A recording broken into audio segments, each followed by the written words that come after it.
Hey, what's up, everybody? Yeah, I want to thank everybody for coming out, and we're going to attempt right now to go through making DCPs. Kind of, I don't know how many of you guys saw my Instagram the other day. Actually, I think it was a Facebook Live where I was talking about some of the issues that we encounter putting together DCPs for film festivals every year. So. For some of you guys who don't know, I'm a founder and owner of Maverick Studios. We've been in business about 20 years, and we do everything from editing to post to, um, original content creation. And one of the things that we do for film festivals and for independent filmmakers every year is we do DCPs. So some of you guys, if anybody doesn't know what a DCP is a digital cinema package. Movie theaters do not play digital files, so you can't give them. Well, you can, but most movie theaters and most chains do not accept big budget movies on MP4s or MP. The media that you would send to YouTube. They don't use that to project the movies that you see in the theater. Okay, so movies like that are done by big brand studios like Marvel or DC or Warner Brothers are sent to the theaters on something called a DCP. What is a DCP? A DCP is actually taking your film, wrapping it in a wrapper, and then it's put into a folder and it's encoded to play only. It can only be played by a digital cinema DCP server, okay, or something that emulates a DCP server. So it's very specific, specialized piece of equipment that can play back this film in real time. Okay. Done for a couple reasons. One is it's standard, it makes standard how the colors that you see and the things that you're going to get when you project it into a theater. Number one. Number two, security. Okay. Usually the DCP is encoded. Okay. And uh, it streams anywhere between 125 to 220 megabits per second. That's something we're going to touch upon. Um, but at that higher frame rate, the file size is huge. So it's not uncommon for you to see a DCP that's 85 gigabytes. Okay, 125 gigabytes, 200 gigabytes. That's a huge file. That's a huge file, and most home computers cannot play that file in real time. So there's that added amount of security that you're sending something to a theater that can't be taken and then played on a home computer. Okay. Uh, Third part is, and it adds to the security, is that there's an encryption key. Most of the times, the big studios put an encryption key, and that encryption key outlines a window, a very narrow window where that actual film can be played.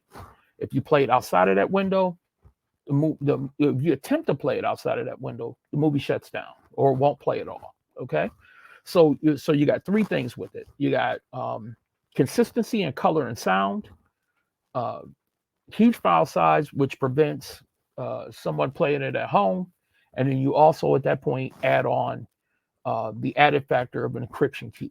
Okay, so we're going to touch on a lot of that today. Hopefully, this is going to run really quick, and let's just dive in and get started. Okay, and I'll outline some of the issues that we see, um, and really to get into why we're doing this. Okay, so every year we do uh, anywhere between 80 to 90 DCPs for film festivals and for independent filmmakers. Um, you know, uh, Throughout festival season, throughout the year. For instance, we just wrapped doing about 17 DCPs for the Greater Cleveland Urban Film Festival. Shout out the GCUFF. Um, you can check those guys out at gcuff.org. Wonderful film festival going for 11, 12 years. And just wrapped, amazing program. And we're proud to be able to support those guys by, helping filmmakers get DCPs that can be played at the theater. Okay, so whether it's correcting some of the things that go on with DCPs that are made, or problem solving, or just generating the DCP. They give us a file, we generate the DCP for them. From that, and from working with other theaters and then film festivals and independent filmmakers, there's a list of things that are common that we see every year, and that's what we're doing here. We're going to talk about some of those things. Okay. If you have a question, you can put your question in the chat. Chris is up in Cleveland. I'm based in Atlanta here. Chris is up in Cleveland. He's going to jot all that stuff down, and at the end, I'll do a Q&A. Okay. All right. So let's dive into it. Okay. All right. So we're working in Davinci Resolve. Okay. So we're going to work. That's primarily what we're going to do. I know some of you guys work in DCP-O-Matic. Not really going to touch upon that here. Most of the things that I'm trying to talk about kind of owe the same. Whether you're talking about DCP-O-Matic or you're talking about Resolve, most of the stuff is exactly the same. These are rules of the game. Okay. And where a lot of you guys, I see a lot of these guys and gals, they give us content, and most of the stuff, the problems that they encounter start before the DCP. So we're going to get into making a DCP, but we're going to talk about, first I want to talk about the content, how you're sending content, how you're planning your content out. Okay. So with that, let's dive in. Okay. So I got a couple examples here. I'm using some old projects that I had on hand, a mix of different frame rates, dimension sizes, as much as I could get for you guys to be able to see. Okay. So we've got some projects here, and they range between 30 frames per second. So I'll click this one. And all right, so let's bring up the clip attributes on this. Okay. And I don't know if you guys can see this. So in the clip attributes, you're going to be able, we're in Davinci Resolve. So you're going to kind of be able to get a fair analysis of what you're looking for, looking at as far as bringing your media in. So we're not really going to touch on like what we brought in. We're really going to touch on how it was filmed and what we're dealing with. Okay.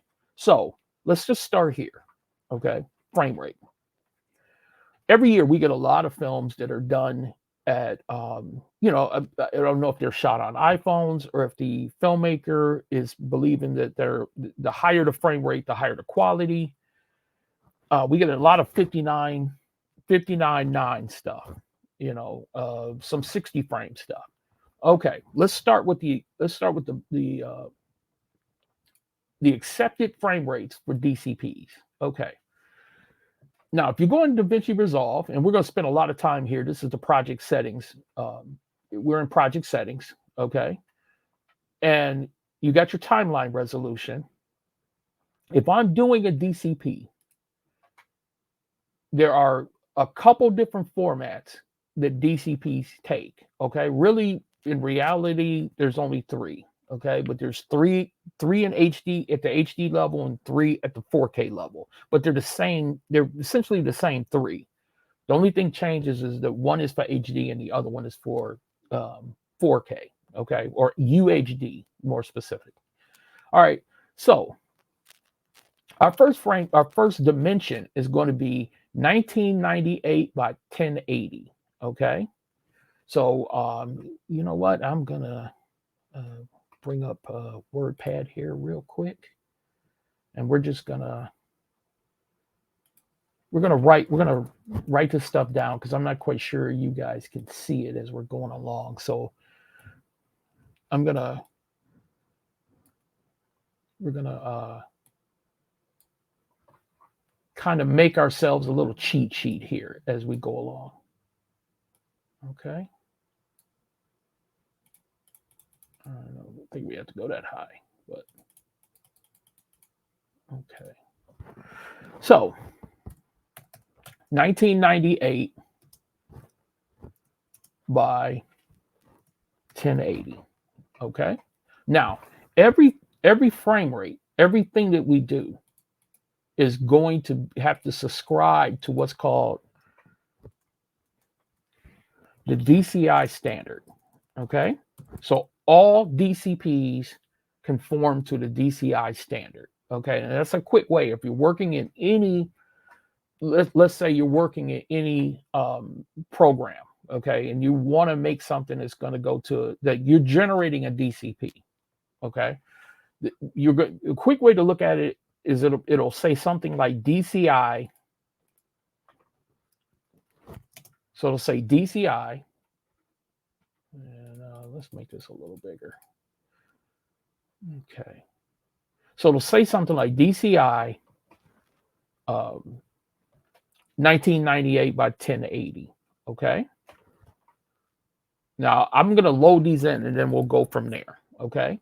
So if you look here on the project management setup for your project settings in Premiere, you're going to see a DCI, what's called DCI flat 1.85. Okay. So DCI flat 1.85. So DCI flat 1.85. Now, what is DCI flat 1.85? DCI flat is the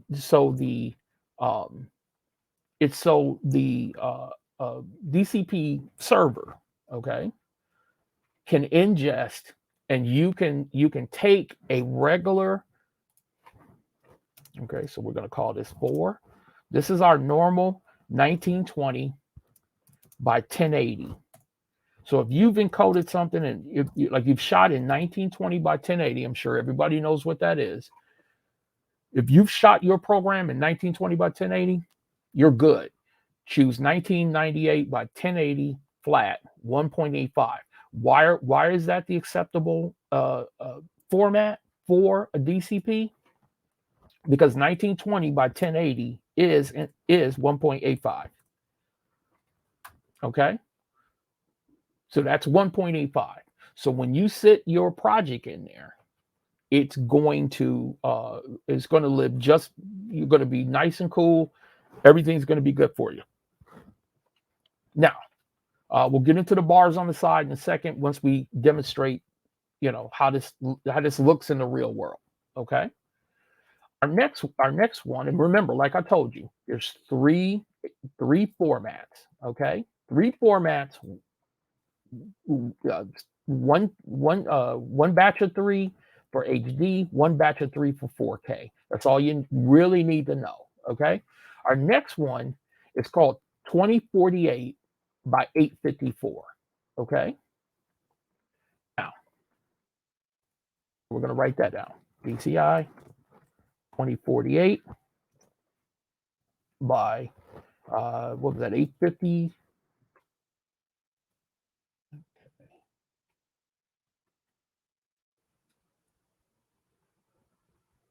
All right, and there's a couple different flavors of scope, and that's what I'm like.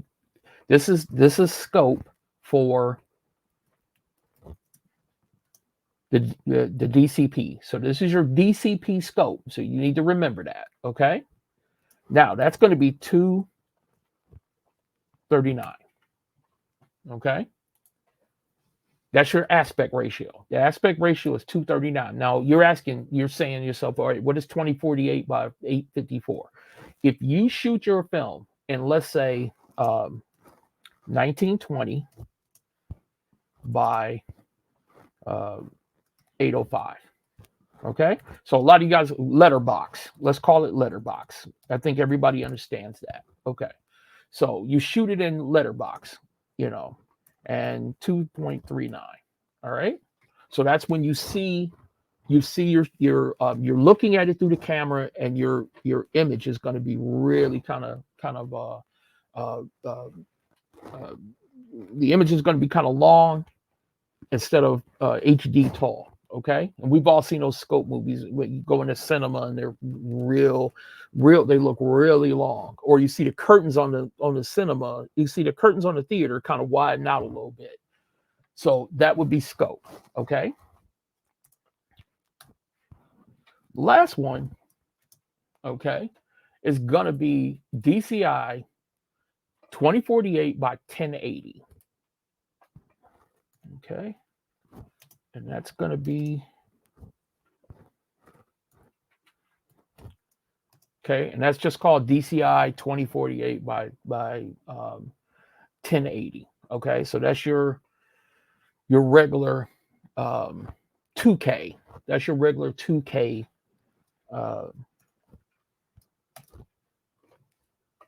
image. Okay. Now you said, hey, one bank of 3 for HD, one bank of 3 for, so we're going to call this HD. This is HD. So like everybody wants to shoot 4K now, so we're gonna dial up 4K. Okay, and there's something special about 4K. We'll talk about that in a second. All right. So like I just said, one bank of 3 for HD, same bank of 3 for 4K. So what we're gonna do is we're gonna do that. The only thing that changes, the only thing that's gonna change is the dimensions you shot in, right? So we're gonna go here. And we're going to go look on our project setup, right? And we've got a 3896 DCI flat, 3896 by 21. So we're gonna pick that, right? Because that's our flat. That matches our flat format. Okay. Okay, so we'll go 3096, and we're gonna go 2160. Okay, flat. All right, and this is going to be if you're shooting UHD, all right, or anything. Okay, this 4K. We'll get into that in a second. But normally this is going to be your 3840 by 2196.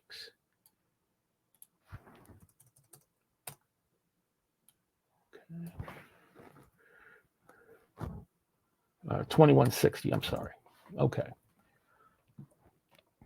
So that's going to match up with that. Okay. So I'm going to speed this along just a little bit so we're not chewing up time here. Okay. So the scope is going to be the same in the same realm, right? The scope now, you saw here, this went from 1998 all the way up to 2048. So this is going to jump up to a true 4K. So this is going to come in a true 4K. All right. And like I said before, we're going to talk about that, right? Because you can see one is true 4K, the other one is not. The 3996 is not 4K. You're not even at 4K, right? You're 4 pixels less than 4K. Here you went over true 4K by 96 pixels. So we'll talk about it in a second, but let's get this all cleared up, and then we'll go from there. Okay. So that's going to end up being, this could be, okay, 4K, and we'll call that question mark. Okay. Because you can actually give 38, you can actually deliver the 38 and put it here and make a scope. You could shoot true 4K and make it into a scope. That's up to you. We'll talk about that in production. That kind of gets back to the genesis of why we're doing this. Okay. Every decision that you make, every decision that you're putting together needs to be thought out before you shoot. Okay. If there's one takeaway from this whole entire thing, every decision that you make needs to be done before you shoot. Okay. So everything that you're seeing here is great, but if you're making this decision and you're making these changes and trying to fit your film into these 3 containers, and you're trying to fit your film into these 3 containers after you shot, this is where the problem starts. Can't be any clearer than that. This is where the problem starts. You make these decisions before you shoot. Okay, before you turn camera, make these decisions. This is what we're doing. This is what we're talking about. Okay, all right. And the last but not least is straight DCI. Okay, so we're gonna cook straight through DCI if we choose this. Okay. And then this is going to be your 2160. Once again, your choice, how you get into that, what you put into that container. We actually this year had a filmmaker, God bless her heart. First time filmmaker, I'm assuming. She made an animation, beautiful piece of work, but she, for some reason, she rendered it out at 6,000 pixels by 4,000 pixels. Okay. And what we had to do was scale it down and then put it into a DCI wrapper, put it into the DCI timeline at 6,000 pixels by 4,000 pixels. First off, as a filmmaker, I'm a filmmaker myself. The last thing you want is people altering your image. And anytime we have to do that, then we have to make a phone call. Chris and the guys up in Cleveland have to make a phone call to the filmmaker, telling them what we're going to do. We're going to scale your film down. Is that okay? It adds time, it adds effort, depending on it adds cost. I get it. 6,000 pixels must seem like it's going to be awesome on a screen. The DCP projectors only play certain flavors. And then understand this, there's no standard on the projectors. If you're dealing with an older theater, they might have a generation 1 projector. That generation 1 projectors most likely play 24 frames per second. Since the SMPTE standard came out, like you can feed it 24, 30, 60, 48. Don't gamble on that. Again, in the very beginning of your production, 24 frames a second. It's 24 frames a second. It'll take 24, 48, 60, and 30 if it's a newer projector, if it's a second, third generation projector. If you're dealing with a small art house or an independent theater, they might not have the $200,000 or $300,000 to pay for a brand new projector. They might be dealing with a first generation projector. 24 frames per second, it's going to play. We get a lot of 30 frames per second stuff. We have to check with the theater at that point to make sure that the theater can accept the 30 frames per second DCP. You can make a 30 frames per second DCP. We got to check now to make sure that it can play. Okay. And then we'll get into audio stuff. Just like everybody says, well, just turn it from 30 to 24. Again, we have to call you and say, hey, can we alter your film? Because, you alter that picture and you try to transcode it down to 24. Well, you got to do something with the audio. And the audio means you got to do a pull up, the pitch changes. It's a whole mess. Okay. If you want to play in the theaters, film it so it'll play in the theaters. 24 frames per second, you are bulletproof. 2398, you're bulletproof. Okay. 30 frames per second. Okay. If you shoot on iPhones, I get it. That's a different thing. You just have to deal with it. Okay. But it all possible. Shoot on 2398. Do your 2398. Do your 24. You're good to go. Okay. And that stands even if you're foreign. We get foreign films all the time. If you want your film to play in America, shoot it on 24. Okay. And I don't mean to be elitist about that or condescending as far as other places in the world. The biggest market, shoot for the biggest market. Okay. That becomes China and they say we needed a 25, then we'll all start shooting at 25. Okay. Don't know another way to say it. All right. All right. So back to this, guys. So we've got our three different buckets. These are our 3 different buckets. I will say this right off the bat. These 2 buckets, DCI, kill it. Don't even think about, I'm going to put this in red. Don't think about even using DCI, straight DCI. Okay. First off, you're shooting. If you're going to shoot your film in that, no. because you're taking yourself out of broadcast opportunities, you're taking yourself out of streaming opportunities. Nobody's playing true 2K and true 4K on television. All right. So now that gets to back what we were talking about before. If I'm shooting 4K, am I really am I shooting 4K? No. You're really shooting UHD. Okay. UHD is what you're really shooting. So we called it 4K, but if you guys look at any of the televisions, they'll say 4K television. And then you'll look closer and it says UHD. And what is UHD? UHD is at 38, 40, 20, 60. Okay. All right. So that's that's commonly what people refer to as the 4K format. It's not really. It's really 3840 by, and I will change our timeline here and you guys can see that hopefully. That's 3840. And that's called Ultra HD. Okay. So whatever way I'm acquiring my footage, I use Blackmagic, I use Red. We shoot at 6K, we shoot at 8K sometimes. That's fine. That's fine. What you want to do though is you want to put in your frame guides. You want to mark it so when you put it into the timeline, it's going to fit into that 3840 timeline. Okay, your action is going to fit in there, and you're cropping everything else. You can shoot at 6K, and you'll see what happens here in Resolve. That you take the image, you take your stuff, you compress it down, you put it into the thing, and it'll scale it down. Okay, so I'm going to feed some 4K red footage into a timeline here. You're going to see it's going to scale. Okay, Resolve does that, Premiere does that, Avid does that. Not Premiere and Avid don't do it automatically. Resolve, you can do it where it'll automatically do that if you ask for image scaling, or you can turn that off in your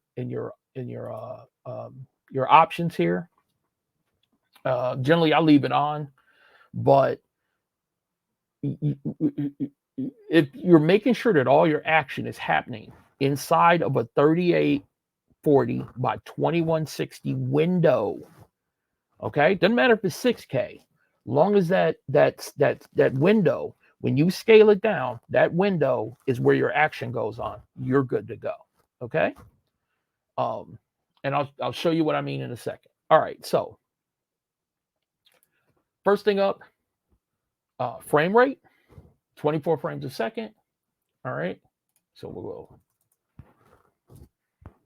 Okay, so you can go 23.9, you can go 23.7, 5, whatever it is, or you can go 23.9.8, whatever flavored makes you cozy, or you can go 24. Okay, so that's what you want to do.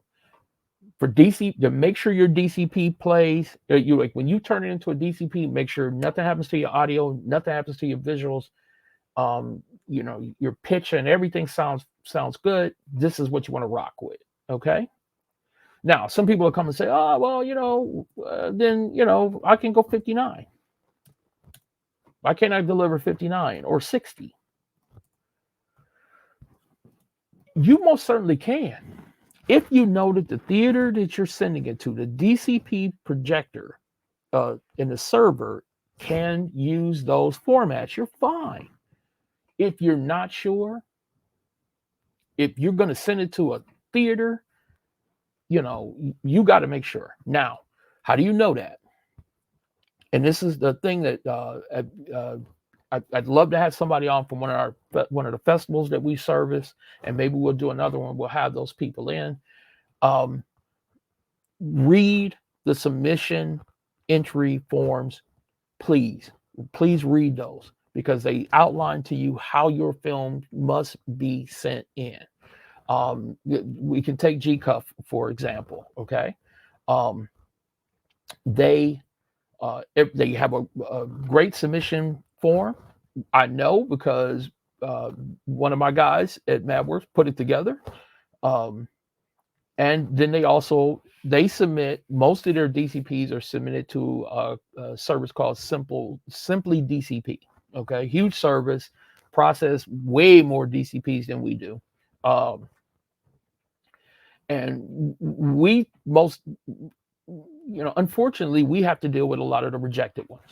Okay, and the rejections are always pretty much like everything I'm outlining here. Those rejections are basically everything I'm talking about right here. So read the submission, like the film festivals that you want to submit your film to. Read the submission guidelines. Don't read the submission guidelines after your editor has printed the final copy of it. Read the submission guidelines before you shoot. Okay, before you shoot. If you want to go to Toronto or you think you got Sundance material, then before you shoot that you want to go to Sundance.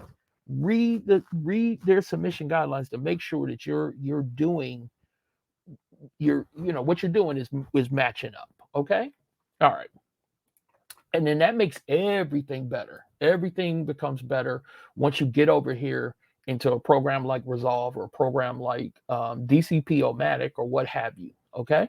All right, so we're going to go through. We're going to get moving on this and stuff. So I got my frame rate. I got a couple different examples of some pieces that I picked out here, and we're just going to creep through them and talk about how to make a DCP, some of the problems that you have, so on and so forth. Okay, so first thing, if anybody's not familiar with Resolve, you set up your initial project. So this is making a DCP. First thing I'm going to do is I'm going to start my project. In my project, I'm going to have to announce as I start what my project frame rate is. Okay, like what my frame rate is, and announce that. Now, here's the deal. Very difficult to change the frame rate once you set up your project. So the project setting here, I've done that. My timeline frame rate is locked at 24. Okay. Now I'm producing a DCP. So this is what I want it to be. I want it to be 24. Now, as you can see here, I can change the timeline resolution. So I have some clips in here that are 4K. I have some clips in here that, I have a 4K clip here. Okay. And this is done on red. So this is a red 4K clip. And I have some at the other end of the spectrum, I've got some 1280 by 720. So you can see that. Okay. And we'll talk about what's going on here, because this was done. And it's not actually 1280 by 720. I don't know why it's pronouncing itself as that. This is actually old Canon footage, and this is 960. This would be 960, I believe, by 540. Excuse me. So I don't know if this thing is up-resing. I don't know if it's announcing itself at 1280 by 720. You guys can see it here. But this is old Canon C100 footage. This was, I want to say 960 by 540. Might have been 1280 by 720. I doubt it. But as you guys can see here, this is the old P2. Actually, no, this has got to be Panasonic footage. So this has got to be something that was shot on a Panasonic camera, thus the P2 Kodak.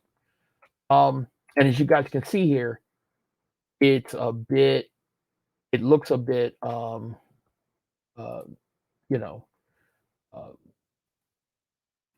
It looks like it's anamorphic. Okay, so we'll kind of go in here and see what we get if we unlock this and kind of stretch it out a little bit. Oops. Okay. Here, let me go here. So I like this one. Yeah. Nope. Okay. I'm gonna unlock the zoom. And that doesn't look right.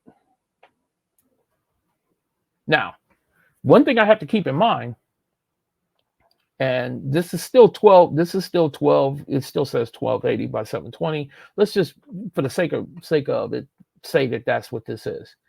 Okay, it's still saying that, but here's the deal. Okay, so our timeline is set for 1920 by 1080. Okay, so this is scaled up. This has been scaled up by the system to fit in here. Okay, so I'm gonna take, for instance, I'm gonna go over here and drop something I know for sure is 1920 by 1080. So I'm gonna take this footage and we're gonna drop that in here. Okay, so as you can see, it fills the whole entire screen. Okay, so we're good. All right. Now, what I'm going to do is I'm actually going to make a new, I'm going to take this footage, all right, and I'm going to make a DCP timeline. I'm going to make a timeline. So we're going to create a DCP timeline. So create new timeline. And we're going to call this our DCP render. And we're going to call this DCP render. And we're going to call this HD. So this is for HD footage. All right. So this, if you brought us something, or if you're going to make something that your master file, your master is 1920 by 1080, or whatever it is, right? So let's say your master though is that 1920 by 1080. Okay. 24 frames per second. So we got to stay there. Remember that. We got to stay on that that we got to stay in there, the 1920 by 1080. We got to stay at 24 frames per second. If you wanted to make another project, so let's say you did record your film at 60 frames per second. What you'd have to do is create a new project at 60 frames per second. You can't change this to 60 frames per second. Okay. Now, can you sit 60 frames per second footage inside of this? Sure could. But keep in mind, you're putting 60 frames per second audio into a 24 frames per second container. Okay. So you're going to get some issues as far as speed up. You know, it's good. Your audio is going to be a little wonky. Okay. And that's not what you want to do. Is the program going to try to change that 24 frames per second to 60 frames per second down to 24? It'll try. Is it going to manage it and keep it all in sync? That's the problem. Okay. You're going to end up with the audio drifting off. Okay. And we won't get into the like scientific numbers, but you're going to get drift. Okay. Into your program, your stuff's going to be out of sync. All right. So doing that conversion, we can get into pull up, pull down. That's a different story. We're not going to deal with that here right now. Okay, so what I'm going to do real quick. All right, so I'm going to go and I'm going to grab some 1920 by 1080 footage. I'm just going to go and grab a couple things here and we'll sit it into the timeline. All right. I think we're going to. Okay, so we've got some 1920 by 1080 footage. Yes, this is Mary and Joseph film I shot a little while ago with for a director, and we'll go we'll go about the business here of getting Mary and Joseph into a DCP. All right, so we've got our audio, we've got our video, we're looking good. Let's say we've done our edit, color correction, we're all good. Okay. So everything here matches up. Now here's the problem. The problem is that it doesn't meet our standard for DCP delivery. The standard for DCP delivery is 1998 by 1080. Okay. We're good on the 1080. All right. We're good on the height, the 1080. We're not good on the width. Okay. So this is where we got to we're going to make a couple changes. I'm going to move this screen a little bit so you guys can see what's going on here. All right. All right. So what I'm going to do is I'm going to go in here. Remember what I told you in Resolve, we can change our timeline resolution. Can change our frame rate, but we can change our timeline resolution. So I'm going to go down. I'm going to go here And this is where, if you're making a DCP, this is where you start. Okay, so you wouldn't start with making a 1920 by 1080 timeline. You'd go directly to this. I know I'm dealing with HD footage.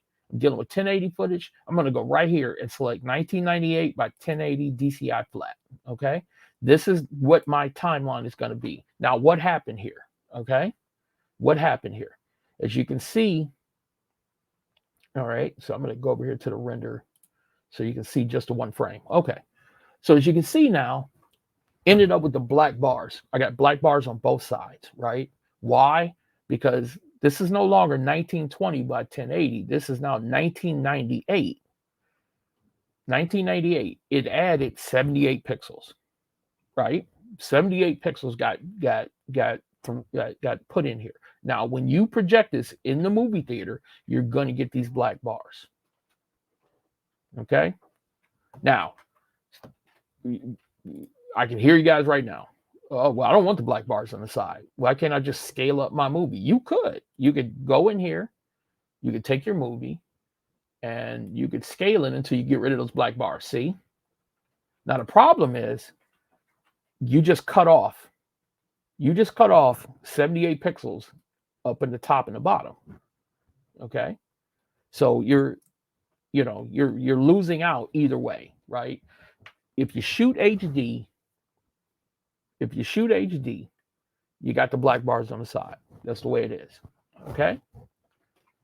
Now, how do I fix that? How do I get in that container? How do I get 1998 by 10? Don't worry about it. You're shooting HD. It's HD footage. It's made specifically for 1.85. Live with it. Okay? It's a good day. You got a great film. Nobody's going to kill you because there's black bars on the side. And honestly, a good movie theater is going to pull the curtains in a little bit. You're going to be framed right. You're okay. All right. You got your HD footage. You got your top of your frame here. You're seeing the bottom of your frame, and as you can see right here, the director, when we shot this, the director wanted this framed with the gentleman at the top of the frame. So if I start scaling this, I'm going to cut him out, and I can do it right here. I can show you. Okay. Now you might say, hey, that's only 30 pixels. I don't care. Hey, if you don't care, fine. You can reframe it. But as you can see, the camera's moving a little bit. So once he starts talking, you're going to miss all of that. Okay. Take it back. Take it back to the intended. This is what the director wanted. My arguments aside, this is what the director wanted. This is what we went with. Okay. Right. All right. And this is not color corrected or anything, guys. It's just raw footage. I didn't want to use anybody else's stuff, so I dug and found some stuff from years yonder. So this is what we're using. Okay, so we've got our 1920 by 1080, right? We're good. All right. Now, what if you say to me, okay, but my footage was done I shot it on red, and I want to send out a 4K. I want to project in 4K, which everybody would love to do. Not a problem. Now, start your project. In your project, 24 frames per second, and we're going to change our timeline. We're going to change our timeline to DCI. So we're going to go in here. We're going to find DCI. So now, I'm going to do DCI 2160 1.85. Okay, that's what I'm going to do. All right. So I'm going to click that. Now the timeline is not going to change. Like you saw, the timeline didn't change. Why? Because we're still 1.85. We're still square. We're still in the 1.85 realm. That's where we're living. So now what it did was it scaled up your footage. Now this is what Resolve does. Don't get me wrong. Okay, because in reality, we're living someplace without the scaling. We're living someplace right here. This is HD footage inside of Ultra HD. So we're still living inside of that container. Okay, but okay, so we're going to kill all of this. I don't want all this, right? I don't want HD. I want some cool, like, we're going to put some cool Romans in here. Okay. So I'm going to take my Romans, right? I've got this timeline going. All right. And as you can see here, my project settings are 3996 by 2160. All right. Now, but this is red footage, and we shot it at true 4K. This is a true 4K shoot, right? So that's what we did. We shot this in true 4K. All right. So as you can see, what happened?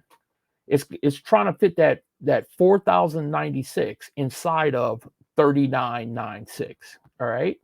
So almost 100 pixels. It's gonna squelch it down, and you're gonna see pixels here. You're gonna see black here and black here.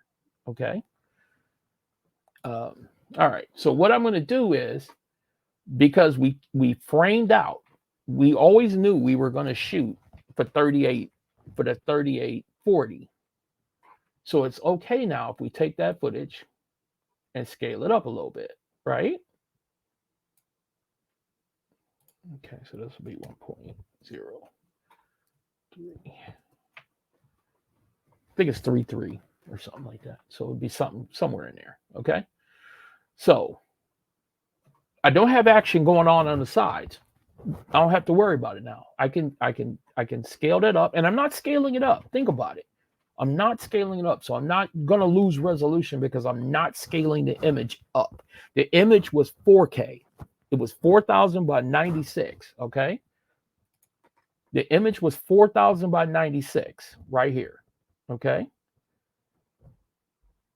What I did was I took the 4096 and we put it in a 3996 by 2160. Now, you would turn around and say, well, hey, here's DCI 4096. Why don't you just make it that? Here's the reason why we wouldn't do that, okay, automatically. And I'm not saying you can't do it. I'm saying here's the reason why you want to be careful about doing that, okay? The projectors, you have to make sure all the projectors will play that format. That you have to make specifically that they will accept. Everybody accepts flat and scope. Let's just start there. Everybody accepts flat and scope. Not everyone accepts the DCI 4096 or the DCI 2048. I'm not saying they don't. I'm saying, you got to make sure. Number one. Number two, you're going to do an edit. So you're not going to do two edits. You're not going to do a 2048 by 1080 edit just for a DCP or 4096, because remember, your OLEDs, your LCD screens, your broadcast, it's Ultra HD. Your broadcast is Ultra HD. It's that 3840. It's not 4096. You're not sending a 4096 to Netflix. Okay, so your original edit timeline is probably going to be 3840. Okay, so this film, great, we shot it at 4K. The truth is that it's going to probably be rendered out at 3896. So that's what that 3840. I'm sorry. So that's what you're going to live with. That's what you're going to have. So once again, we're going to go 3996 by 2160 because that's our HD format. That's our 1.85 format. Okay. The 4K format is not your 1.85 format. It's a different format. We want to you can shoot at 4K, you can shoot at 6K. This could be 6K footage. This could be 12K footage. Doesn't matter. When you're composing your shot as a director, you want to compose and make sure all the action happens inside of Ultra HD box, right? Framework 1.85 or scope 2.39. Put your frame markers in your camera and mark out 2.3 at 2.39, or mark out that 1.85, and that's where your action lives. You can see here we got a lot, we got nothing going on the side here. Nothing going on inside here, because we always knew that we were going to put this in, and it was going to, those things were going to get a little chopped out. Okay, we always knew that. That's what you want to do. All right, so we'll call this I don't know what the scale up is for this, guys. Sorry about that. Okay, so we got our stuff in a 3 container. Looks good. The guys are fighting and chopping arms off or whatever they're doing. Okay, and this third guy comes in. We're gonna scale that up just a bit to match. Okay. Now, so you got it from Premiere. You did the edit in Resolve. You did edit in Avid. You're ready to go. You get your output, 3840 by 2160 or whatever, right? You put it into Resolve. You set your project for 3996 by 2160 DCI flat. The flat is what matters as far as HD footage. If you're doing scope footage, then you would, of course, pick the next one, which was 496 by 1716 DCI scope. Okay? All right. Now, what if I did decide I wanted to turn this into a scope real quick? Let's do that. Okay? Now, what happened? It's Resolve scaled it. Okay? Now you could turn around and decide at that point, well, I'm going to scale it back up. All right, you did. Now you lost what was on the top and what was on the bottom. You can see here now that when we shot it, we didn't compose for that. We didn't shoot it to be a scope movie, because your fire is on the edge here, that you got no headroom. Should have been thought out if we were going to do that. Okay, if we were going to do that, we should have. That's like, this goes back to what I'm saying, guys. This is a decision that's made before you shoot. Okay. All right. So that's not going to work for us. Too late to make that decision. That's what I'm saying. Right. All right. So we're going to go back to our flat, because this is an HD movie. The way we shot it, it's an HD film. Okay. And I'm going to check my scale back to 1. Okay, well, 1 plus. All right. So I got my film. All right, we're going to fix this one. All right. So we got our little sword film, 4K, Ultra HD, and we're all set. We like what we're doing. Okay. So now let's get over to the business. All right. So we're all set here. We got this in the edit timeline. We're all good. Okay, now, real quick. Let's say that this was shot at 30 frames per second. Or no, better yet, let's say it was shot at 30 frames per second. Now, we want to change this to 24. Now, we can put this in the 24 frame timeline. The only thing we need to understand is that the audio needs to be addressed. All right. Now, I don't recommend doing this in Resolve or in an audio machine. I think if you're going to do pull up, pull downs, and I said I wasn't going to talk about this, but we can touch on it in a second. If you're going to do pull up, pull downs, take it over into an audio. Take your timeline sequence, put it over in an audio DAW. Right. I don't care if you use an Audition. I use the window. Pro Tools is okay. Is great.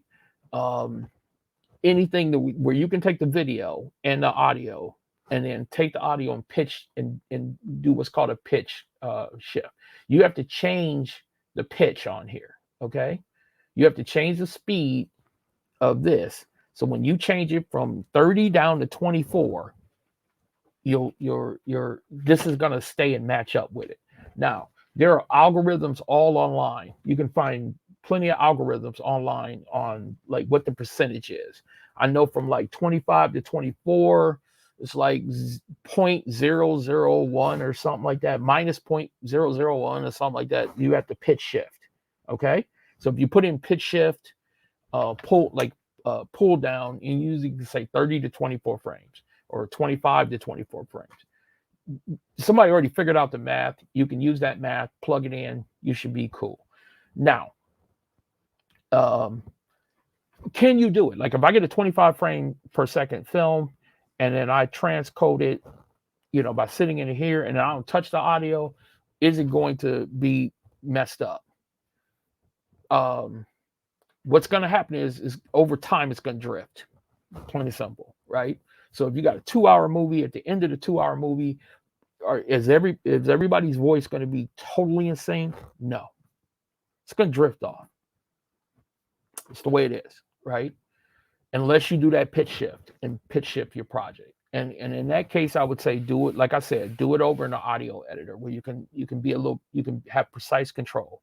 And they have more controls as far as keeping voices from sounding wacky and the whole deal. Okay. All right. More information about that, we can talk about that some other time, or just hit me in the DMs, put a comment down below and I can walk you guys through it. But that's more, to me, that's more of like I said, I use Nuendo. That's more of a Nuendo thing for me. So I kind of stay out of that. We're trying to fix that with Resolve. All right. So, okay. So we're here. Everything's fine. Everything's smooth. I'm in the edit page. For some of you guys who don't know, Resolve is broken into pages. So you've got your media page where you ingest everything. You've got your cut page. That's where you do rough cuts. All right. Yeah. Okay. You got your edit page, which is like most nonlinear editors. This is where you do your setup and everything.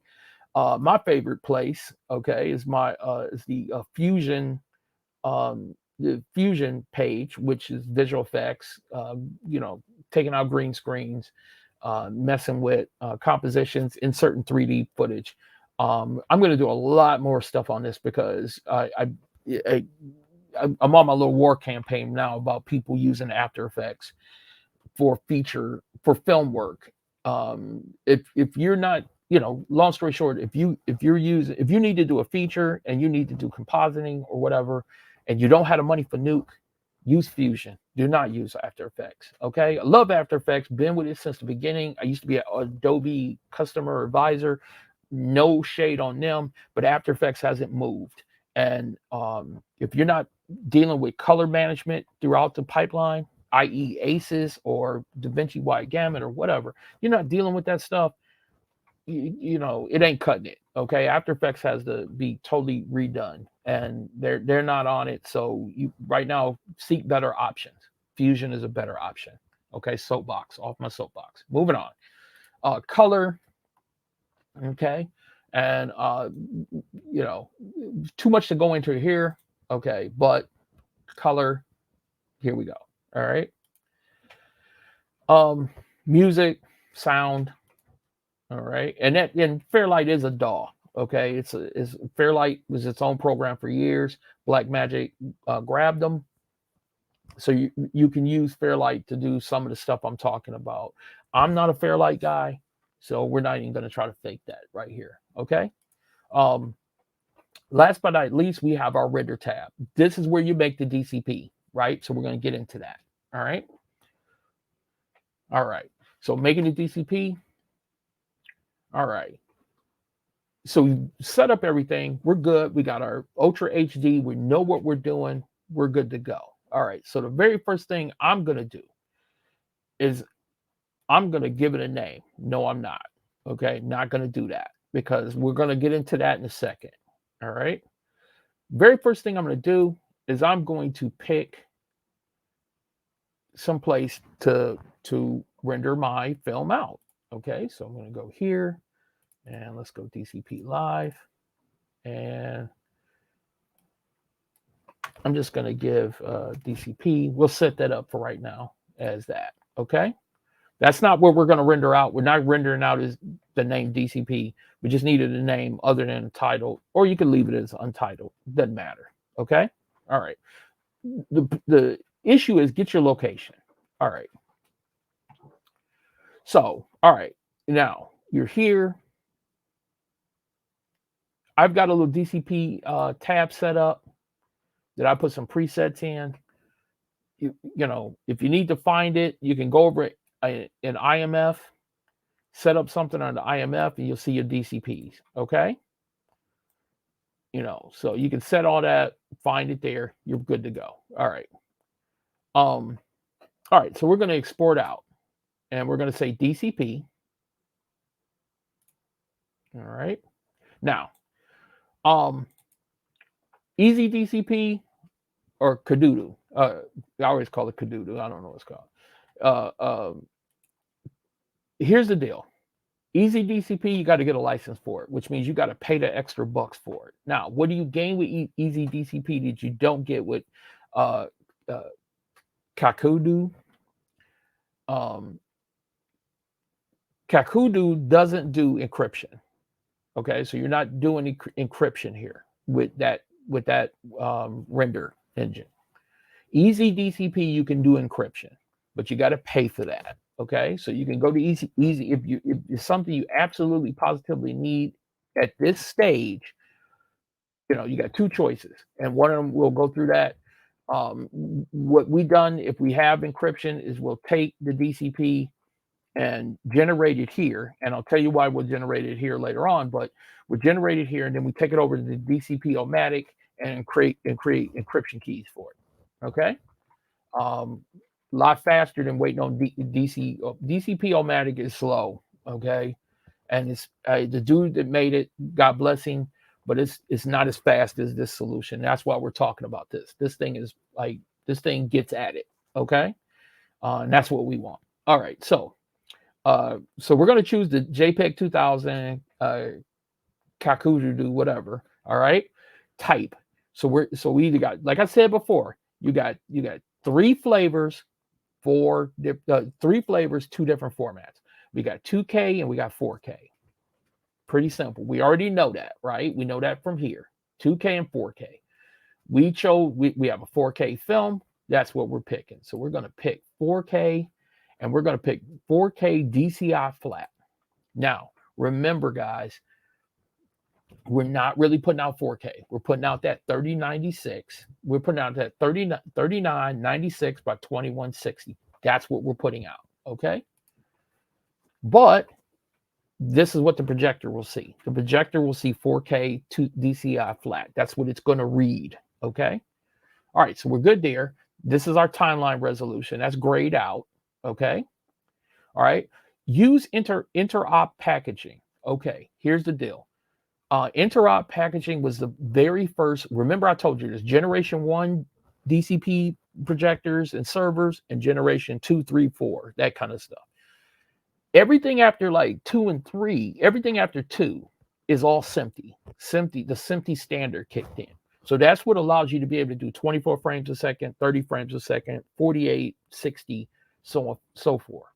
Interop is the beginning stuff, right? That's the begin. That's like ensure that it'll play on the very first projectors. I usually don't turn that off. I just leave it on.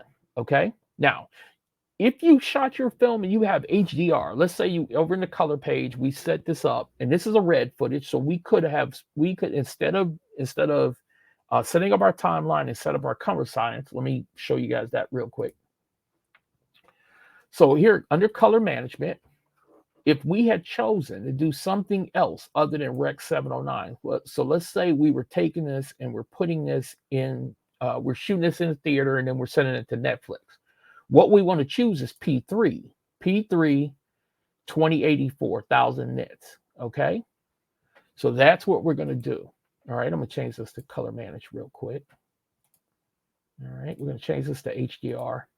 And then we're going to say like PQ or whatever. Okay. All right. So I'm going to say boom. Now you see the color changed. Okay. Color change. We didn't do any color management on this. So we need to do color management on this. But now we're working in a different color space. So if we grade this footage now, we had this all set up.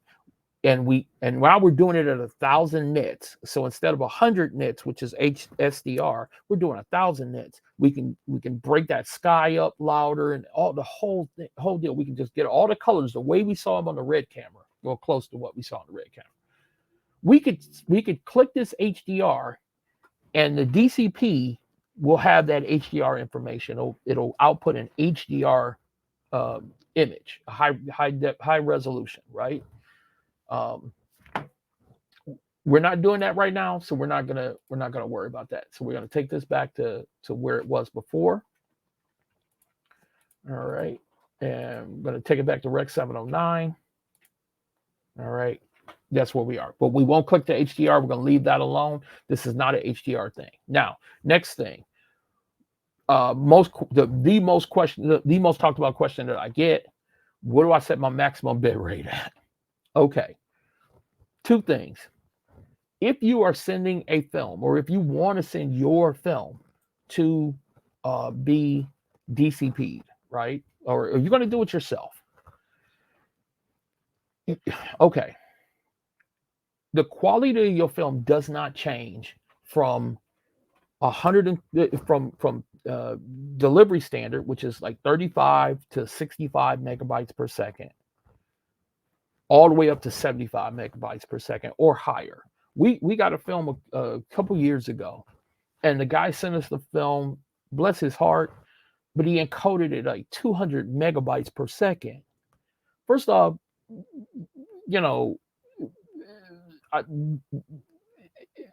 got a NAS here. This is my home studio, and I've got a Synology NAS with a 10 gig port to it that I can read and write at around 750 megabytes per second. Unless you have a very fast SSD, you cannot play that film in real time. It got on the screen and just went because it's too high. It's really too high. And I understand where he was coming from. I'm going to give you the highest bit rate so I don't lose quality. Let's just put it this way. If you're doing broadcast and you're sending something to a broadcast place, delivery is usually around 35 megabytes per second, maybe up to 65 megabytes per second. And it might be a little higher depending on the specific delivery place, right? And they'll tell you what it is, but like nobody's going to ask you to give them something at 165 megabytes per second. Okay. If you're doing a DCP and you want to output at 50 megabytes per second, okay, great. 35 megabytes per second. That's fine. All right. Because of the DCP format and the way it works, it's not a video file. Remember this. It is not a video file. It's it's turning each frame of your film is being turned into a JPEG image. Each frame of your film is becoming a still image. So the frame rate is higher, so it can capture that slice like pristine. All right. Now, in here, the DCI spec is 250 megabytes per second. I can tell you this: you don't need to do that. This is a 4K film. It's like we go anywhere between 125 megabytes per second up to 150 megabytes per second. Lower, if you give me a 2-hour film, I'm going to probably do it around 125 megs per second. If you give me, like here, this is a minute and a half, I'm going to do it at 150. So we're going to type in 150 over here for our maximum bit rate. Maximum bit rate, 150 megabytes per second. Unless you're doing 3D, unless you are doing a 3D film or a large scale film for some reason that like I said, in Resolve, you can't do 8K. So you can't do an 8K projection. All right. Now are there 8K projectors? Sure are. You would need a higher bit rate. Here, maximum bit rate, you don't need to go higher than 175. If you like, I've done animation where you want it to come out really good and you did it at 175, but it's been a really short program, maybe 10 minutes or 15 minutes. There's commercials, ad commercials. We'll get into that in a second. You can do it like, a higher bit rate, 150 to 175. 125 is usually good for everything. Generally, 125 is great. delivery package as far as your from your editor, the from your timeline. If you want to give somebody a QuickTime or a ProRes or Avid DX, 35 megabytes per second, maybe 65 megabytes per second. You know, don't do a 2-hour movie at 65 megabytes per second. Okay. You know, it's gonna be a huge hard drive, and you don't want to do all that, man. Okay, so I'm gonna set that for 150. Don't have to mess with any of this other stuff. Slope rate control. Slope rate control. We don't have to mess with that. Okay. Advanced settings. Okay. We don't have to mess with that. You're not changing your pixel aspect ratio. Your data levels will stay at auto. Color space tag, like I said, I've seen guys, and I saw one particular guy that was talking about this. Excuse me, and he takes the color space tag and he tries to change it to XYZ here. He you know, because the theater deals with a different color space, right? They deal with XYZ gamma, and he tries to change it to P3 here. He goes P3 DCI, you know, and he wants to change the gamma tag to XYZ. Okay, you don't need to do that. The minute you chose DCI, the minute you chose DCP up here, the very minute that you choose DCP, Resolve is going to change your color space. Resolve is going to output this color space, and you'll see it in a second when we get render. It's going to change the color space to the DCI, to that DCI P3 XYZ standard. It's going to change your color space. You don't have to do anything. Okay. All right. Flat paths, you don't mess with that. You don't need to mess with any of this stuff. Okay. You can leave all that stuff just the way it is. Okay. Here's where you got to work in. Okay. So this is why we didn't worry about our name up at the top. Okay. So we're going to go to composition settings, and we're going to go to composition name, and we're going to click edit. Okay. Now we're going to get this window here, and this is where we're going to type in our film title. So let's call this. I'm going to slip on my glasses here, guys, because I'm an old man. So okay, so we're going to call this. Let's call this Roman Buddies, right? All right. So you can't choose a long name. It won't let you choose a hugely long name. You just need something that's apropos for what you're doing. Okay. So we're going to go Roman Buddy, content type. What is the content type? Now, we're going to deselect composition settings, and then we're going to get a big list here. So if this was an ad, you can choose advertisement. If this an episode, like say you're doing a TV show and you want to show that, then this would be an episode. Feature. Go down a little bit. You're going to see short film. Okay, public service announcement, promo, whatever this is. If it's a trailer, whatever. Okay, now, why am I doing all of that in this wrapper, part of the wrapper here?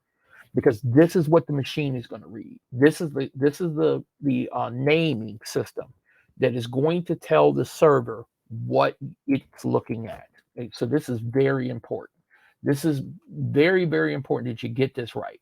Okay, so let's call it a feature. We're gonna say this is a feature. Now, if you look real close up here, this is changing as I work through this list. This is going to start changing. So we're going to go feature here, content modifier. Well, current version.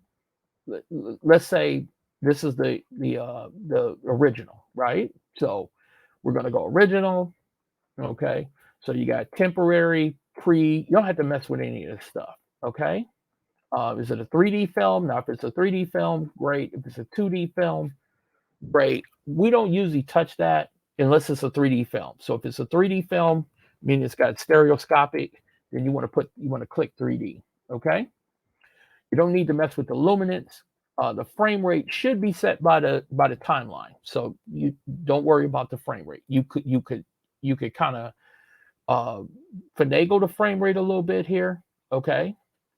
And if it's like if your frame rate, if your timeline frame rate is 23,976, click this. You want to click that frame rate. That's going to tell the machine that it's getting a 23,976 timeline. Okay.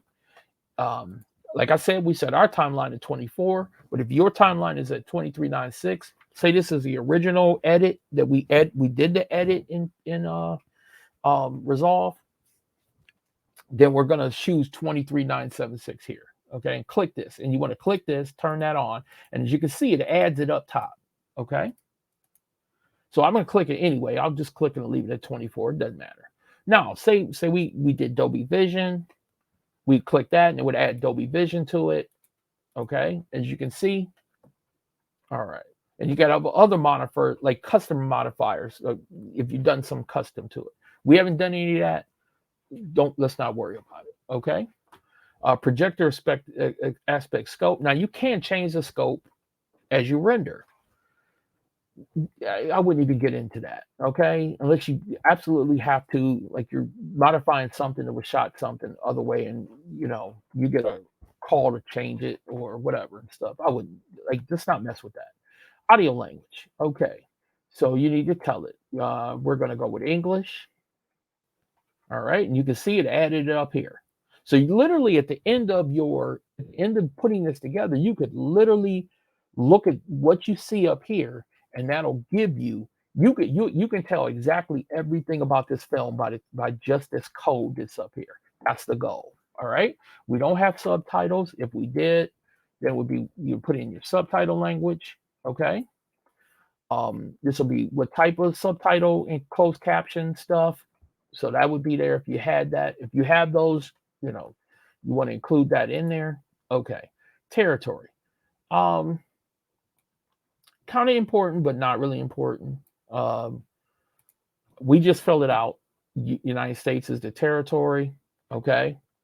Rating. If you don't have an MPAA rating, don't worry about this. If you do, you can put it in there. Okay. What I would not do is put a rating in and you don't have a rating. You haven't paid to get that rating. Don't put it in there if you don't have it. Okay. Audio type. Now, this is really important. You're going to get these right here. Okay. As you can see right now, you don't have that Dolby Atmos thing. We've started doing a lot of Dolby Atmos stuff. Like most of my films that are coming out, starting next year are going to be Dolby Atmos encoded. Here, if you have 5-in-1, you do 5-in-1. Most of the ones we get are stereo, just click stereo. Okay. Custom modifiers like always. Resolution. Okay. Now the resolution is what was the original resolution of the timeline. So as I said, we took 4K footage in. We took 4K footage in here, but the timeline is UHD. So we're going to pick 4K because that's the original footage. The original stuff was 4K. Okay. Now, let's say, like I said, we got a 6,000 by 4,000 from one particular person, right? There, I would actually type in what the original footage was. So we're not going to do that. We're going to say, all right, 4K here. And you can use the actual width and height. As if your timeline is different. If your timeline is kind of wonky and your footage is wonky, then you can use slick. You can do that. I wouldn't do it. Just leave it at either, 4K or 2K or, HD, right? One of these flavors. All right. And actually, if you're not using enough flavors to acquire your footage, I really don't know what you're doing. Okay. Like we covered that. All right. Studio. These are kind of baked in studios from around the world, right?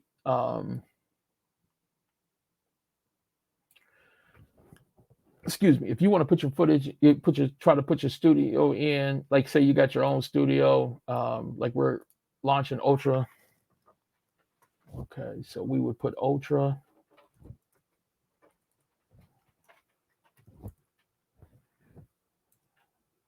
All right, so to let you put the first four letters in, you're good. So we put Ultra.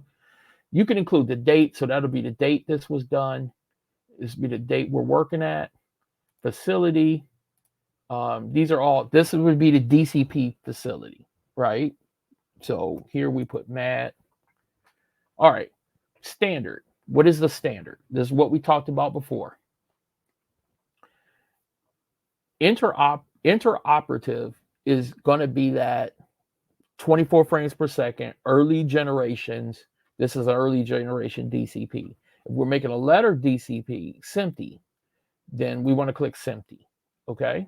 Now that tells the projector this thing can play on all types of different projectors, right? It might be 48 frames per second. It might be 60 frames per second, what have you. If it's not 24, let's be clear, if it's not 24 frames per second and your content is 30 frames per second, 60 frames per second, 48 frames, you click SMPTE. Click that SMPTE. Because if your projector doesn't, if the projector at the projection place does not conform to SMPTE, it's not going to play this thing. It's going to know automatically there's going to be a problem with it. Okay, and it's going to generate a problem, and then the theater will call you up and say, hey, we can't play your DCP. Okay, as you can see, you see the list up here. This is everything about your DCP right here. Everything about it, and that's a wonderful thing. Doing this in this composition layer. Package type, original version, so on and so forth. You don't have to touch this. Okay. So we got everything in here and we click OK. And down here, you'll see the composition name. Now, one thing you do want to do is come down here and change your content kind to match whatever you put inside of here.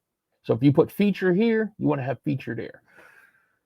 Can you do this backwards? Can you change this content kind to feature? And then once you open this, it'll say use composition type, and it'll refer to this. You sure can. So you don't have to do it in order the way I did it. You could set it here, go into edit, and it'll automatically be there if that is clicked. Okay, so I'll show you. So here it says content type, and it says use composition settings.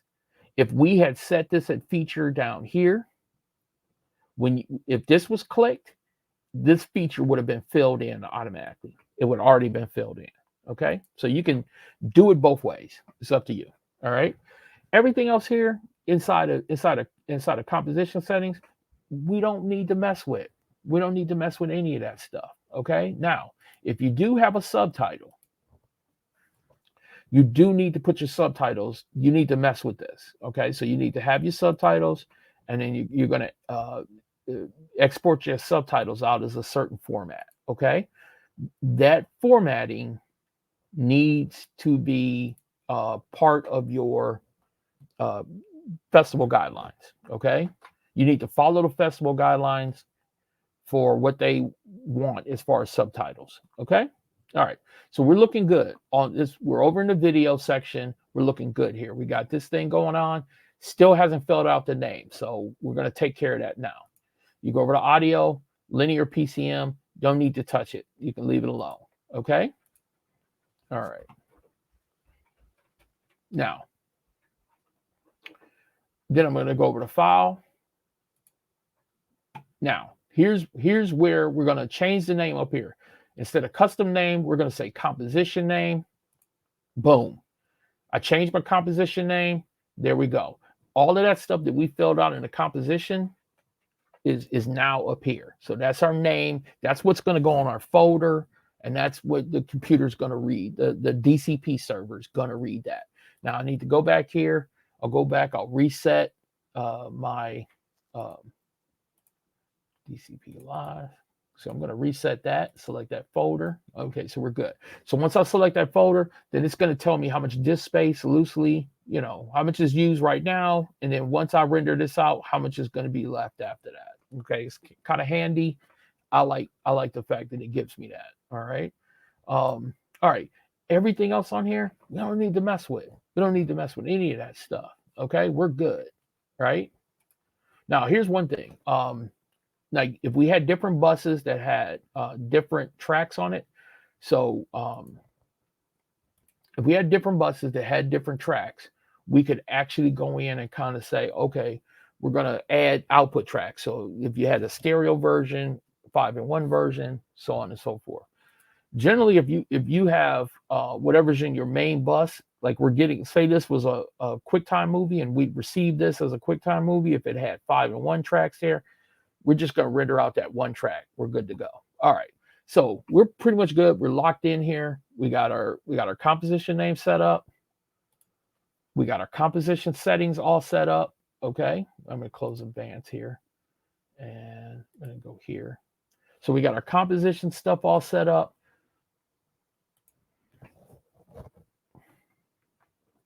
We got a valid DCP. All right. Any place is a SMPTE place, like we shouldn't have a problem. Should play. Okay. So I'm gonna go down here in Resolve. I'm gonna say add the render queue. Okay. So I'm gonna click that. All right. Now, kicked out invalid audio track count. Why? Why did we get this? We got this because we're sending a stereo mix. Our audio is stereo. DCPs do not like stereo mixes. Theaters in general don't want stereo mixes. They want 5.1. You're going to get this. If this down here, if your output track is stereo, you're going to get this thing. Don't worry about it. It's just warning you and telling you that it's not a valid DCP with 2 tracks. Send them every year. 98% of the films we send in are stereo. Independent filmmakers make stereo deliveries. Never got one rejected because it was stereo. Don't worry about it. Okay, so we're going to say add anyway, and it's going to pop up over here in the corner. All right, so it's in a queue and it's waiting to be ripped out. Okay, all right. So we're going to go ahead and start a render. I'm not going to wait for this whole thing. Well, here's the deal. It's like this is like a minute 38. I'll talk about something as it renders out, but you'll see how fast. And anybody here who's used, any of you guys who have used DCP-O-Matic, if this is your first time looking at Resolve, do a DCP, you're going to be amazed, man. This thing's going to rip out like really, really fast. Okay. Now, I will say this. Resolve uses the GPU, your graphics card, to do the heavy lifting.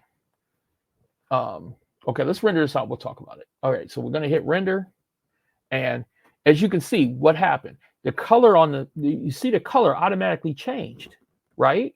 It's got a green cast to it, and it doesn't look as rich as it did a second ago. Why is that?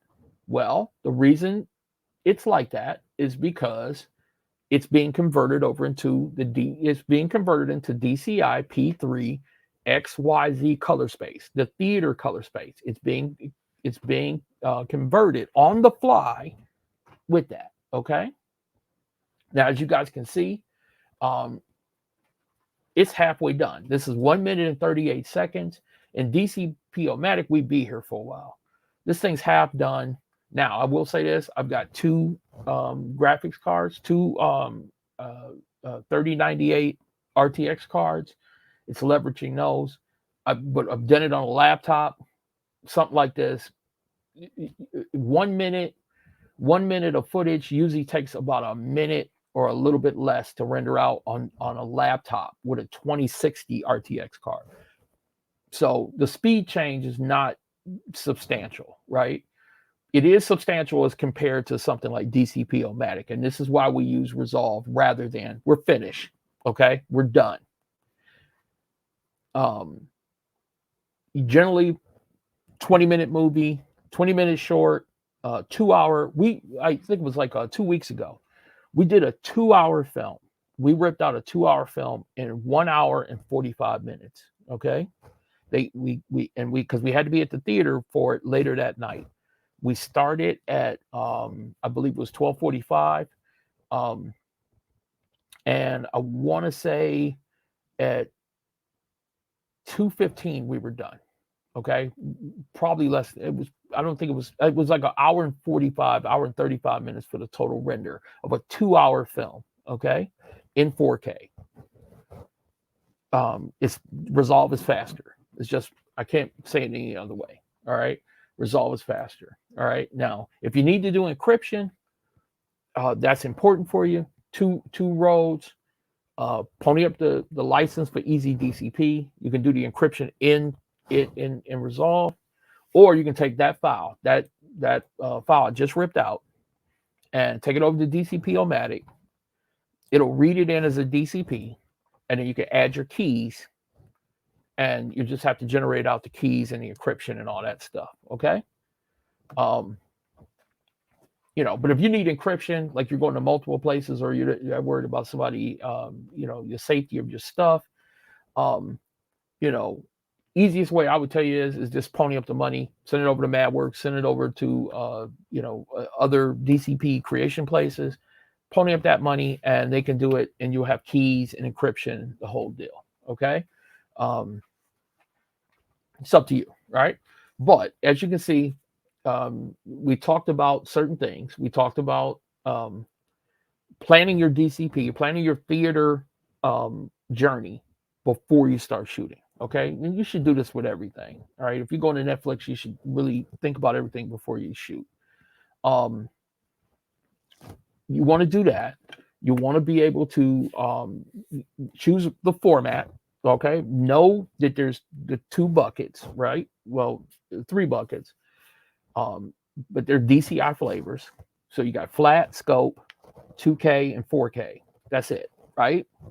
Flat, scope, 2K, 4K, right?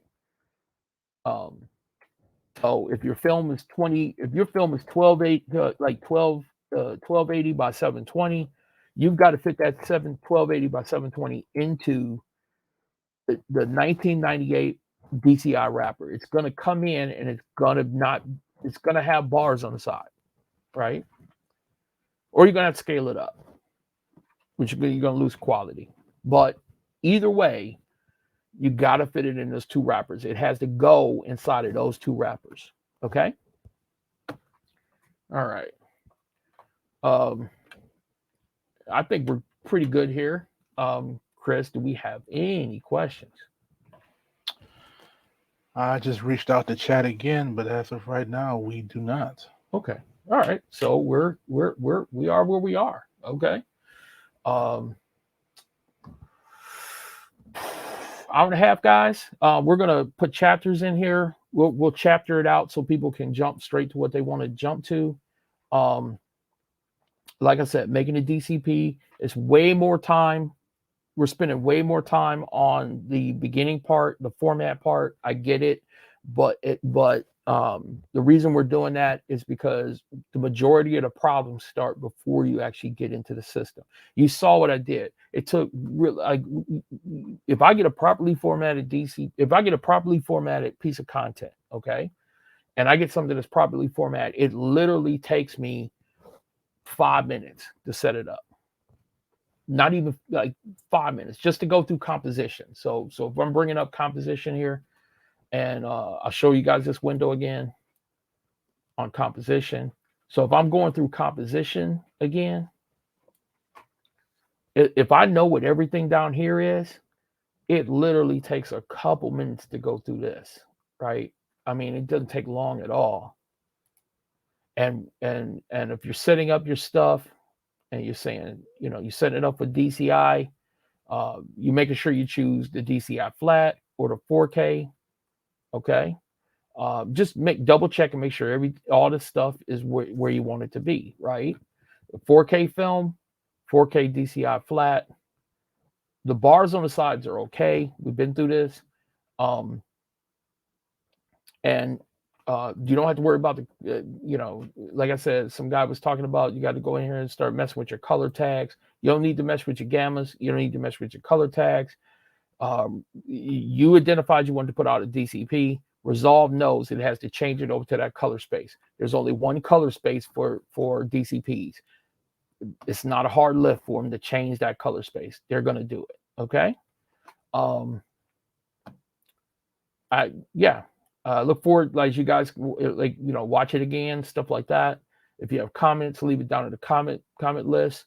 Usually Chris and Jason up at MadWorks will run through that, and if you have questions, they'll help you out with it. All right, let me show you guys real quick. Let's show you guys the DCP. Okay, So so right here, you guys can see it. You'll see the DCP. Okay. So there's Roman Buddy, and then all the stuff that we put on all that stuff that we put on the and I'll just make a comment. I'll just make a copy of the name here. So this is all the stuff that we put on the all right, so I'm gonna make some space here so you guys can see what the name is. So this is the folder name. So that's what you got on the folder name. Okay, Roman Buddy feature film shot at 20. It's timeline is 24 frames per second. Okay, C190 English, stereo sound. It was originally 4K footage. Okay, done by Ultramagnetic Studios, right? On this date, and the DCP place was MadWorks, and then it's a SMPTE DCP. That's what's on the name of this folder here. You're going to take this entire folder and you're going to put that onto a drive. Let me say something about the drives first, because I've heard people say you got to change it to exFAT. The newer DCP servers, the newer ones. Okay, we're not talking about generation 1. We're talking about the newer ones. The newer ones can read Windows NTSF encoded drives, right? So any drive that's a Windows drive that can take larger than a 4K film. Okay, let me be clear. 4K file. Okay, let me be clear. So if you buy a portable hard drive, and then you go to put a file on it that's larger than 4K, and it won't take it, you can't put a DCP on there. Now, if you can put it on there, and it's done in the NTSF format, which most of them are nowadays, you can put that DCP on there and send it to the theater. You're just fine. You don't need to mess with exFAT or EXT2, which used to be the format, which is a Linux format. You don't need to mess with that. Okay. Now, if they have an older server, they will specifically tell you we cannot take any other hard drive except for EXT2.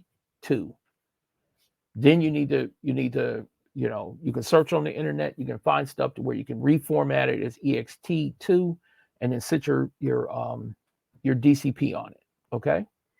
Again, those are the guidelines by the festival. You need to read about your guidelines. Most theaters have newer projectors, okay, can take the NTSF encoded formatted hard drive, okay, and you should be good to go. You can take the film, and all you do is just copy it right over to it. All right. So I'm going to look here. I'm going to pull that up. All right. So our 1 minute film came in at almost 2 gigs, 2 gigabytes. All right. 1 minute and a half came up to 2 gigs. So you can imagine. Now this was at 150 megabytes per second. So 150 megabytes per second. You can imagine what how big a 2-hour film is going to be. You got to fit that on a hard drive. And then now the cool thing about the servers is they can rip that stuff out really, really quick. They can ingest really, really quick. But you want to make sure you can get it to them in enough time. Okay. We use Resolve because, as you can see right there, Resolve is almost better than real time. As far as like if we got a 30-minute film, we can rip it out in 15 minutes or less. And that, unfortunately, that allows us to wait a little longer before we give it to the theater, which the theater hates. But, a lot of times we don't get it to the day before or 2 days before. So Resolve helps us do that. Whereas DCP-O-Matic, you got to wait for a long time, man. And you need to go get a cup of coffee, go play a couple rounds of golf or whatever and stuff, man. Go shoot some hoop because it's going to be a minute. but it's a great product. Don't get me wrong. Now, this version of, I would say this version of Resolve is Resolve Studio. It's $300. It's $300, and it used to be, if you paid the $300, you got a speed editor, you know, plus you get the Fusion Studio keys, plus, you know, it's a good investment. And plus, I want to say 75 to 80% of the films in Hollywood are done on Resolve. Okay, so for $299, you're getting not only a fast DCP machine, but you're also getting like industry standard as far as color. I'm not pitching for Resolve. I'm just giving you the facts. And that for $299 for the studio version is definitely worth it. All right, man. So that's it for this, man. We carried on for almost a couple hours here, so we're gonna shut this down. So like I said, if you have any questions, anything, put it over in the chat, or well, we're not gonna do chat now. Just put it down in the comments below. You know, we'll put chapters on it so you can speed through the different you know, the different parts that I talked about. All right, making a DCP, man. Davinci Resolve. It's that easy. Okay. Any questions? You can hit me up on my Instagram, Facebook. The guys look at my Facebook. The guy and YouTube and stuff like that. If you really need to reach me out, hit me up at Mighty Hova. Instagram. That's where I live. All right. Okay, thanks, Chris. Thanks everybody over up there for helping out, man. I really felt like we needed to do this. It went a little long, but you know, I feel like you got to get information. Give everybody the information they need. And it's not a huge topic, but it's a topic that I think I see too many times people do the wrong thing, and it just irks me up, because then you want your film to play. And you see people, it hurts when you got to tell them that, you know, all their hard work is not going to be seen because, you know, of some minor things that could have been fixed at the very beginning. Okay. All right. So there we are, guys.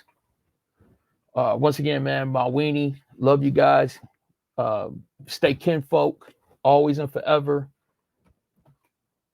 We're out.